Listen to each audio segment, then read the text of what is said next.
9वीं और 10वीं कक्षा के छात्रों, आज हम हिंदी का व्याकरण का पाठ देखने जा रहे हैं। उसमें से व्याकरण का कारक या घटक हमें देखना है। तो कारक किसे कहते हैं, क्या है कारक? तो यहाँ संज्ञा अथवा सर्वनाम के जिस रूप से, संज्ञा अथवा सर्वनाम के जिस रूप से उसका संबंध वाक्य की क्रिया अथवा किसी दूसरे शब्द के साथ स्पष्ट होता है, उसे हम कारक कहते हैं। यानी संज्ञा का या सर्वनाम का संबंध दूसरे वाक्य में होने वाली क्रिया, उसे जो अर्थ स्पष्ट होता है, उसे हम कारक कहते हैं। यहाँ कारक पहचानने के लिए संज्ञा अथवा सर्वनाम, इसके आगे जो प्रत्यय लगाए जाते हैं उसे हम विभक्तियां कहते हैं। देखिए, संज्ञा कारकों की पहचान करना है। ये कारक तो वाक्य में कारक है, ये कैसे पहचाना? तो कारक है ये पहचानने के लिए जो यहाँ विभक्तियां होती है, तो वो विभक्ति कौन सी, ये पहले हमें देखना है। देखिए, यहाँ जो कारक है, पहले कारकों के नाम देखिए। कारक जो है कुल 8 कारक है। कितने कारक है? 8। उसमें से पहला देखिए, कर्ता कारक, कर्म कारक, करण कारक, संप्रदान कारक, अपादान कारक, संबंध कारक, अधिकरण कारक और संबोधन कारक। यानी ये जो कारक है, यह कारक कितने हैं? तो 8 कारक है। ये कारक पहचानने के लिए हमें विभक्तियों को देखना जरूरी है। तो यहाँ जो कर्ता कारक है, इस कर्ता कारक की विभक्ति कौन सी है? तो विभक्ति इनकी है ने। कर्ता कारक जब हमें पहचानना होता है, तो जो संज्ञा या सर्वनाम है, वहाँ उसके साथ जो प्रत्यय होता है वो ने होता है। ने अगर प्रत्यय हुआ तो कारक कौन सा होगा? कर्ता कारक। तो इसके लक्षण क्या है? देखिए, विभक्ति ने, कारक का नाम कर्ता, इसकी विभक्ति ने, और इसके लक्षण कौन से? देखिए, क्रिया को करने वाला। देखिए, लक्षण कौन सा होता है? कर्ता कारक जब वाक्य में होता है तब इसका लक्षण क्या है कि क्रिया को करने वाला। यानी क्रिया को कौन करने वाला है, उसके साथ विभक्ति जो है वो ने लगी रहती है। उदाहरण के लिए देखिए, सुरेश ने, देखिए, सुरेश ने किताब पढ़ी। सुरेश ने किताब पढ़ी। देखिए, यहाँ संज्ञा, सुरेश संज्ञा है या सर्वनाम भी हो सकता है, और उसके साथ विभक्ति का ये जो प्रत्यय है ये ने आ गया। यहाँ देखिए ने, और इसके कारण ये कौन सा कारक है? कर्ता कारक है। तो उसी प्रकार दूसरा कारक देखिए, दूसरा कारक कौन सा है? कर्म कारक। तो कर्म कारक की विभक्ति कौन सी होती है? कर्म कारक की विभक्ति होती है ओ। कौन सी विभक्ति होती है? ओ। तो इसका लक्षण क्या है? देखिए, जिस पर क्रिया का प्रभाव पड़ता है। इसका लक्षण क्या है?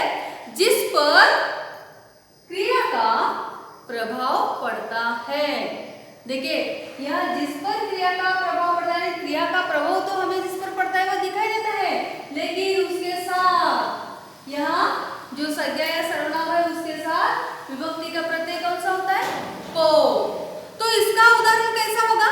देखिए, पिता ने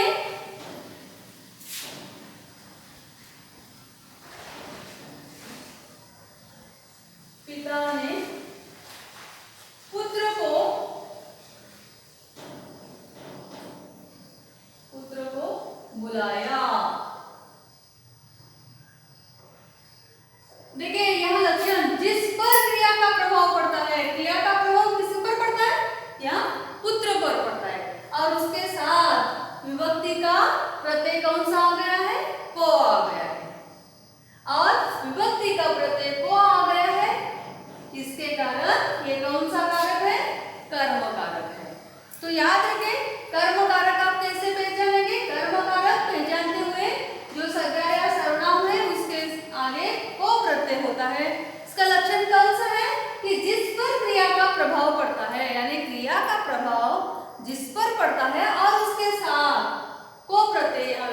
कारक होता है। ऐसे जब आपको वाक्य में दिखाई देगा तो आप कौन सा कारक पहचानेंगे? तो वह कर्म कारक होगा। यानी यहाँ कर्म पर प्रभाव पड़ता हुआ दिखाई देता है, इसे हम कर्म कारक कहते हैं। उसके बाद का कारक है करण कारक। तो ये जो करण कारक है, इस करण कारक का विभक्ति प्रत्यय कौन सा है? से। करण कारक का विभक्ति प्रत्यय कौन सा है? से। देखिए यहाँ इसका लक्षण क्या है? क्रिया के साधन के अर्थ में। देखिए क्रिया करना है, लेकिन क्रिया करने के लिए जो साधन है, इस साधन के अर्थ में यहाँ ये से विभक्ति प्रत्यय लगी रहती है। और जब से विभक्ति प्रत्यय लगी रहती है क्रिया के अर्थ में, तब कौन सा कारक होता है? करण कारक होता है। तो इसका उदाहरण यहाँ देखें, हम उदाहरण देखें, हम आंखों से देखते हैं। हम आंखों से देखते हैं। देखिए यहाँ क्रिया के साधन के अर्थ में, क्रिया करना है हमें, अरे देखना है, लेकिन क्रिया करने का यह साधन कौन सा है? आंख है। और उसके आगे यहाँ से जो विभक्ति प्रत्यय है यहाँ का करण कारक का, वह लगा हुआ है। और देखिए क्रिया के साधन के अर्थ में से विभक्ति प्रत्यय लगी है, तब वह कौन सा कारक होगा? करण कारक होगा। तो याद रखें कि वाक्य में अगर आपको कारक पहचानना है वाक्य में, और तब हमें क्या करना है? तो यहाँ विभक्ति प्रत्यय कौन सी लगी है यह देखना है, और वो विभक्ति प्रत्यय किसके अर्थ में लगी है यह भी देखना जरूरी है। यहाँ साधन के अर्थ में से विभक्ति प्रत्यय लगी है, और साधन के अर्थ में से प्रत्यय लगने से कारक बनता है करण कारक। और इसका उदाहरण है हम आंखों से देखते हैं। यानी देखने के लिए हमने कौन से साधन का उपयोग किया है? आंख। अब उसके साथ से विभक्ति प्रत्यय आ गई है। उसके बाद का कारक है संप्रदान कारक। तो ये जो संप्रदान कारक है, इसके लिए विभक्ति कौन सी होती है? तो को और के लिए, यहाँ को के लिए।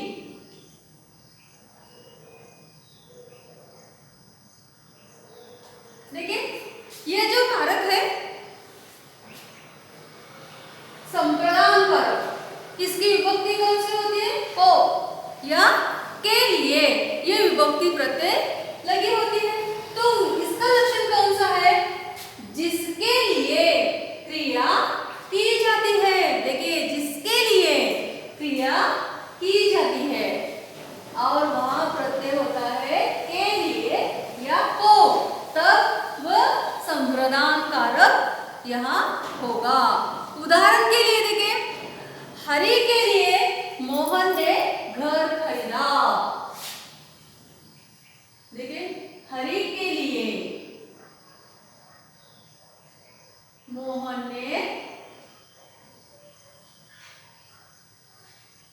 ने घर खरीदा।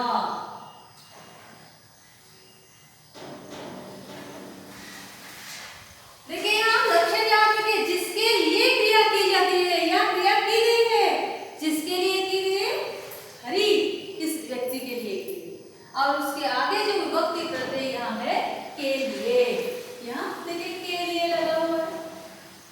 यानी हरि के लिए मोहन ने घर खरीदा, यानी जिसके लिए क्रिया की जाती है या हरि के लिए क्रिया की गई है, विभक्ति प्रत्यय यहाँ के लिए लगा है, उसे हम संप्रदान कारक कहते हैं। यहाँ के लिए के बदले को अगर लगा हुआ तो भी संप्रदान कारक, यानी जिसके लिए क्रिया करते हैं वहां को। देखिए समझे हम, रमेश को खाना दिया, क्या को विभक्ति प्रत्यय, इसके कारण यह संप्रदान कारक है। उसके बाद का कारक है अपादान कारक। कौन सा कारक है? अपादान कारक। ये जो अपादान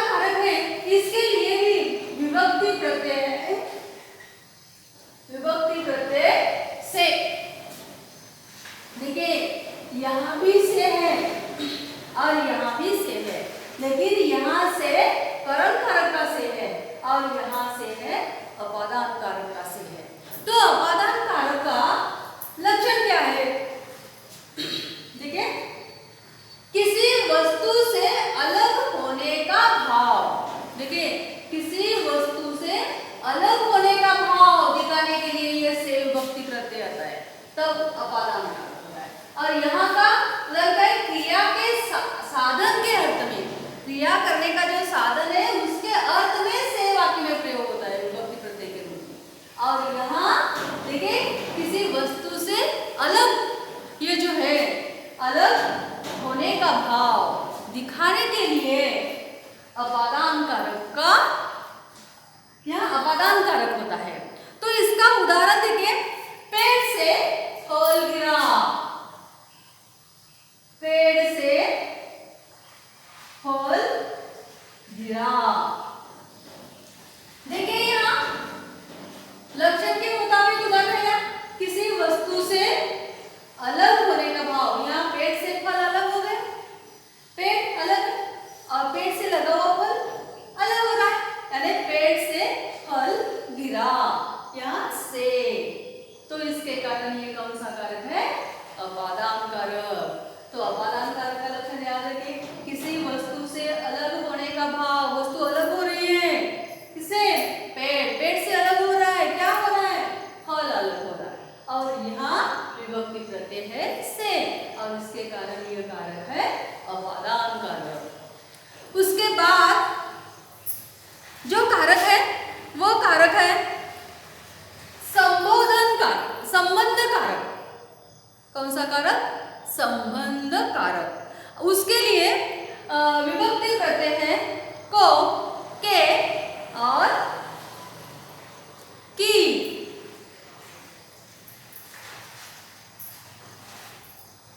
को, के, की, क्या? रा, रे, री। देखिए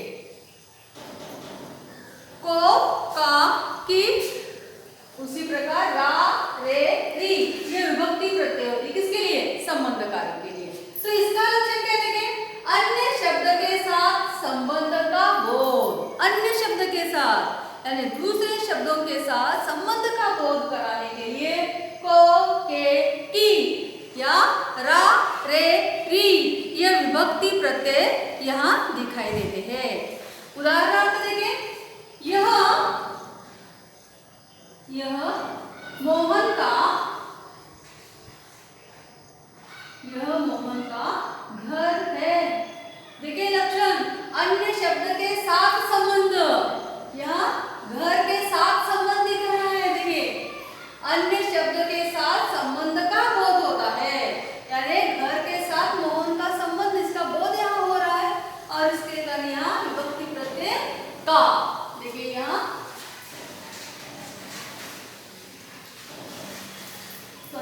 का, के, की, यहाँ का विभक्ति प्रत्यय आ गए। तो देखिए संबंध कारक जो है, इस संबंध कारक की विभक्ति कौन सी है? का, के, की और रा, रे, री। इसका लक्षण कौन सा है? अन्य शब्द के साथ संबंध का बोध। तो यहाँ अन्य शब्द के साथ संबंध का बोध आ रहा है। यहाँ मोहन का संबंध घर के साथ, यहाँ यह बोध हो रहा है और यह दिखाने के लिए विभक्ति प्रत्यय का। इसके कारण है ये संबंध कारक। उसी प्रकार देखिए के,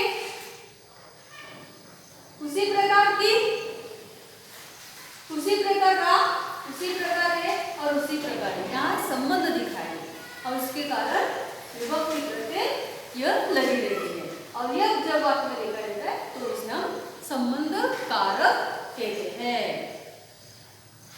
उसके बाद का कारक है अधिकरण कारक।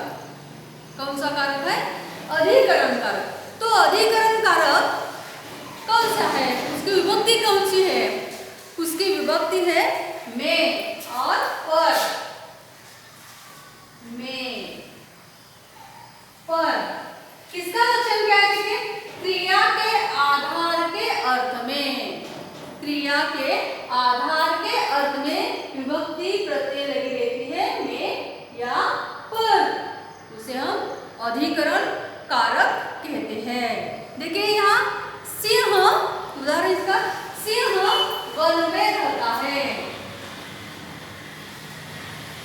सिंह वन में रहता है। यहाँ देखिए क्रिया के आधार पर वन सिंह रहता है, लेकिन किसके आधार यहाँ कहाँ रहता है? वन में रहता है, यानी वन का आधार यहाँ दिखाई देगा, यहाँ में।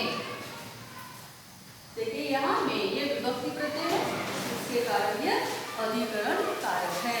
यहाँ अधिकरण कारक क्रिया के जो क्रिया है, क्रिया के आधार है, इस आधार के अर्थ में उदाहरण है सिंह वन में रहता है, तो यह कारक है अधिकरण कारक। उसके बाद का कारक है संबोधन कारक। तो संबोधन कारक के लिए विभक्ति कौन सी होती है? देखिए है, अजी,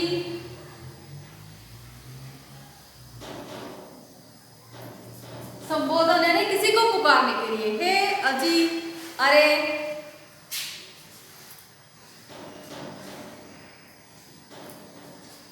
और अहो, और अहो। देखिए संबोधन कारक की विभक्ति होती है अजी, अरे, अहो। इसका लक्षण कौन सा होता है? देखिए किसी को पुकारने के अर्थ में, किसी को पुकारने के अर्थ में यह विभक्तियां होती है। देखिए अजी, अजी सुनो, अजी सुनो, या कैसे? अरे, देखिए अरे लड़के, अरे लड़के इधर आओ, यानी